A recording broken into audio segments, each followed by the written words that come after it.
But joining us now, Democratic Senator Chris Coons of Delaware. He's a member of the Senate Foreign Relations and Judiciary Committees. Welcome. Good to see you, Senator. Just right off the top, Judiciary Committee, right? U.S. Senators. Yes. Why weren't any of you also briefed and informed, not included in this briefing tonight? Well, one of the striking things about Marco Rubio and President Trump's comments after the strike on Venezuela was that they had been rehearsing for months. They had prepared a special forces strike team with months of preparation. Yet just a few weeks ago, they had told us directly in a briefing that they were not planning on regime change. They had no plans to overthrow Maduro or what would come after, that the strikes on boats in the Caribbean was a drug interdiction operation. So quite a few of us are bluntly angry that we were misled, that they lied to us about what they had in mind and what they were planning. Now, Secretary Rubio has subsequently said publicly, this isn't the sort of thing you brief Congress about. But President Trump continues to threaten boots on the ground, further military action, and just in the last day, action against Colombia and Cuba and Denmark. So bluntly, we must be briefed and consulted, and President Trump should not be carrying out military strikes without congressional authorization. This is how we stumble into dangerous, broad-spectrum, long-term wars, is by threatening and not planning and then carrying out military strikes. I think every American in this country should care about what the president is saying and what America did in Venezuela over the weekend, because if a president can act with reckless regard or no regard for rules, or say that the rules don't apply to them, or even worse, that they make the rules abroad, they will absolutely do so domestically. And I think that has implications for all of us. I want to draw your attention, Senator, to Project 2025. Because they told us about this too. This is from Project 2025, the Mandate for Leadership. This is Chapter 6 of the State Department. It reads this. Specific countries in the Americas, such as Venezuela, are either increasingly regional security threats in their own rights or are vulnerable to hostile extracontinental powers. The U.S. has an opportunity to lead these democratic neighbors to fight against the external pressures of threats from abroad and address local regional security concerns. That is a long way of them saying, we told you we were going to do something like this. Well, I'll disagree with you a little bit, Symone. That says that they're going to try and pressure Venezuela and countries like Nicaragua and Cuba to reduce their dependency on Iran, on Russia, or Venezuela on Cuba. But it doesn't say with the clarity that we deserve, the American people deserve, we're going to start a new war. We're going to use American military force to seize and extract the president of Venezuela. That's a really bold thing for them to have done. And I have two main concerns about what's happened that we haven't talked about yet. What's to stop mainland China, communist China, from declaring the president of Taiwan a criminal in their courts, using their military to go and seize him and bring him back to the PRC to stand trial? And if they did so, what would our objection be? And President Trump has repeatedly threatened to take Greenland away from Denmark. Denmark is a democracy. Denmark is a NATO ally.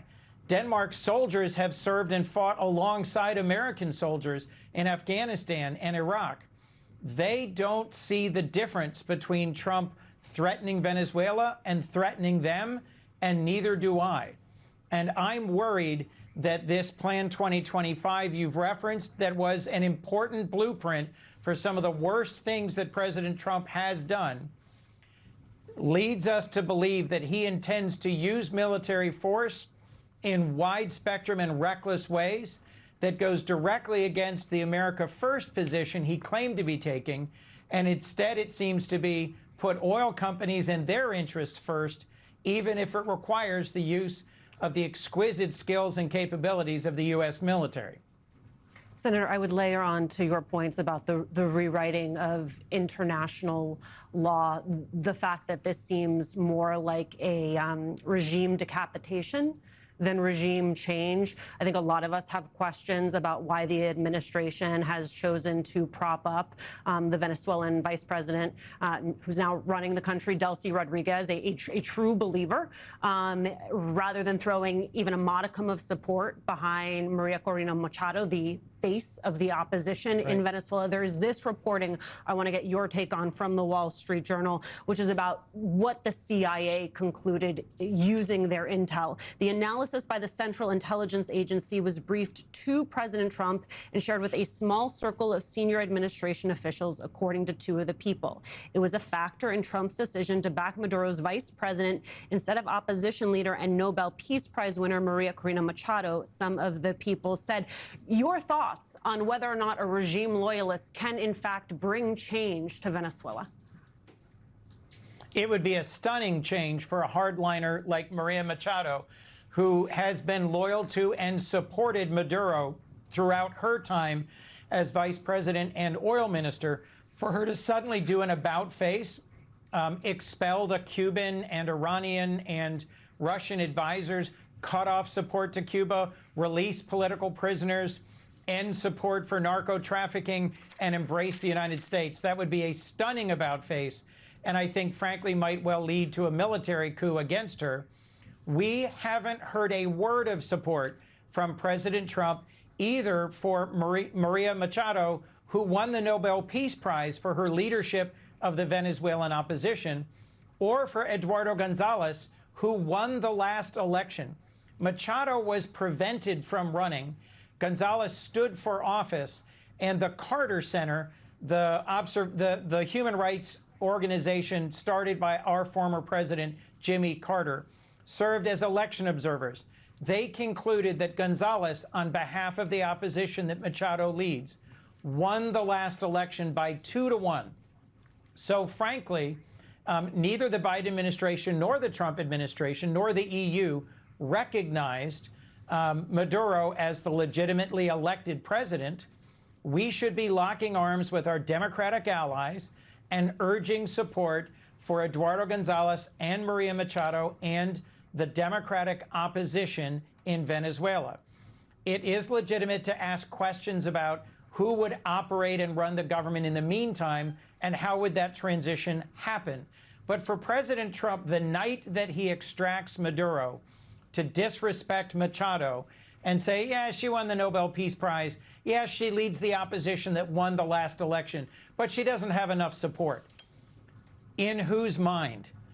I'll remind you that President Trump, through Elon Musk's Doge efforts, fundamentally undermined our support for democracy, defunded or shut down our work through things like the National Endowment for Democracy, the International Republican Institute, the National Democratic Institute, some of the key functions in the State Department and the Institute of Peace that promote democracy. Trump keeps making this mistake. In the contest between Russia and Ukraine, he keeps sucking up to Vladimir Putin, a brutal dictator and aggressor, rather than supporting Volodymyr Zelensky, the democratically elected president of Ukraine, who is standing firm against aggression. In the case of Venezuela, he seems to be siding with the vice president, now installed in Venezuela as the new president, who is a Chavista, someone who has long been a part of this brutal regime, rather than standing up for the duly elected either Gonzalez or the opposition leader, Machado. So, you know, frankly, what is Trump doing? He is advancing the interests of American oil companies that are eager to get their hands on the sour crude from Venezuela that produces big profit margins for them, rather than fighting for democracy or producing regional stability by working with our allies. This is a stunning development, and one that has echoes and consequences for us, not just in this region, but around the world. Senator, you put your finger just down. Symone and I looked at each other. We were like, yes, yes, it's the oil, it's the oil. That's the point. It's the oil. This is not about anything other than that. And you asked the question about, well, why the vice president versus Machado? Why? It's because he's cutting his deal. He's cutting his deal with the vice president. He's left virtually all of Maduro's people in place. Hello, folks. Understand what's happening here. The deals are being cut to divide this up. Don't we find it interesting, Senator, that the president meets with the head of oil companies here in the U.S. before briefing you? I mean, what do we understand is going on here? Michael, in 2024, the Washington Post published an article saying that Donald Trump, as candidate, met with the executives of the major oil companies in the United States and said, you raise $1 billion for my presidential campaign, and I'll make sure things go really well for you when I'm president. Taking over and getting access to the country with the world's largest oil reserves and making those accessible to American oil companies whose refineries were built decades ago specifically to take Venezuelan oil back when we had regular positive commerce with Venezuela. That's the kind of windfall profits that the oil executives are looking for, and it is stunning that he would brief them before briefing the members of Congress. And I bet you when we look hard, there will be members of Congress and this administration who conducted stock trades on that knowledge before the rest of us had any idea what was happening. So, I mean, what then? I'm going to be honest. I'm just like the regular people that woke up Saturday morning like, we got Maduro. What is happening next? Because, again, I say a president that will just ignore Congress abroad, make his own rules up abroad and his own justifications abroad for foreign policy is not going to all of a sudden start respecting those things here at home domestically. And I've heard from a lot of people that said, well, dang, these are literal quotes. Is Congress asleep here? What is Congress going to do? And I understand that Democrats are in the minority, but Senator, I think hearing from you specifically, folks should understand that your Republican colleagues here are not necessarily trying to take up the banner for congressional oversight and control and as a co-equal branch of government trying to knock on the door of the administration saying, hey, y'all need to pay attention to what we think here and this is unacceptable. Symone, Congress is not asleep. Democrats in Congress are standing up, speaking out, demanding accountability, and we will have a vote this week in the Senate on a resolution put forward by Democratic Senator Tim Kaine demanding that President Trump stop military action in Venezuela unless it is authorized. Who is asleep or obsequious or just going blah, blah, blah, blah, blah, is the Republicans in Congress who are not demanding accountability, who are not demanding that there be authorization from Congress before this sort of thing goes. And President Trump is telling us right now what's Chapter 2 and what's Chapter 3 and what's Chapter 4 of this book. Colombia, Cuba, Denmark. Are we seriously going to sleepwalk into wars across this whole region and wars that might risk the whole NATO alliance? If President Trump is serious about threatening Greenland, he is threatening the foundation of transatlantic security that has kept the United States safe and prosperous for decades, and for no clear reason. The Danes have welcomed us into Greenland. They would welcome us working with them to develop critical minerals, to expand our military presence, to protect against Russia and China. So Trump is making threats against American allies in ways that are outrageous and unfounded, and Republicans are saying nothing. I can understand criticizing Cuba. I can understand criticizing Venezuela, but invading them, that's an incredibly risky undertaking. I just have one follow-up. Do you think he is serious? I believe we should take the president at his word, but do you think he is serious, and do your colleagues on Capitol Hill believe the president is being serious? I think he's serious as a heart attack, and he's going to keep pushing and pushing and pushing.